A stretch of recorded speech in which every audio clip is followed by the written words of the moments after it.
बिहार में एनडीए की आंधी के आगे महागठबंधन धड़ाम हो गई है और अब इसकी कई वजहें भी गिनाई जा रही हैं। चुनाव प्रचार के दौरान पीएम मोदी से लेकर बीजेपी के तमाम नेताओं ने आरजेडी के जंगल राज का मुद्दा जोर शोर से उठाया था, जिसका जमीन पर भी असर देखने को मिला है।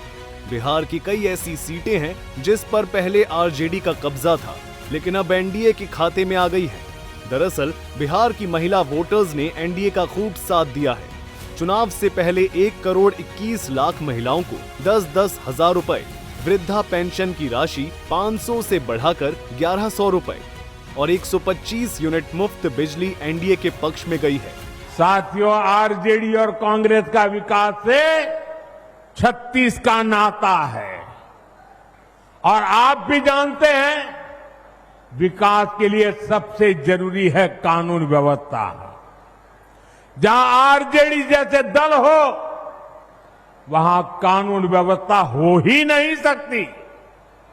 आरजेडी के शासन में यहां रंगदारी, हत्या, फिरौती, अपहरण एक उद्योग के रूप में फले फूले। इतना ही नहीं, एक तरफ एनडीए अपने सहयोगी दलों के साथ बेहतर तालमेल के साथ दिखी, तो वहीं महागठबंधन में आखिरी समय तक खींचतान मची रही, जिससे वोटरों में गलत संदेश गया और एनडीए के पक्ष में माहौल बना।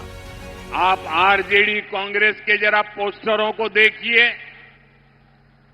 जो सालों साल तक यहां मुख्यमंत्री रहे, जो बिहार में जंगल राज लाए, उनकी तस्वीरें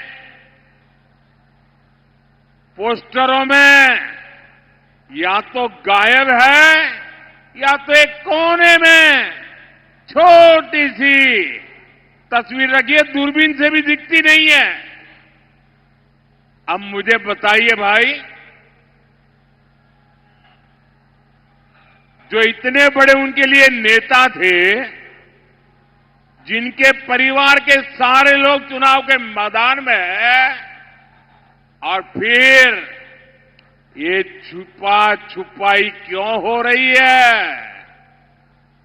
अरे अपने पिता का नाम बोलने में, छुपाने में शर्म क्यों आ रही है? बिहार चुनाव परिणाम का असर कई दूसरे राज्यों पर भी पड़ता है, लिहाजा बिहार को जीतने में बीजेपी ने कोई कसर नहीं छोड़ी थी। इस बार पीएम मोदी की बिहार में 14 रैली और 1 रोड शो हुआ था।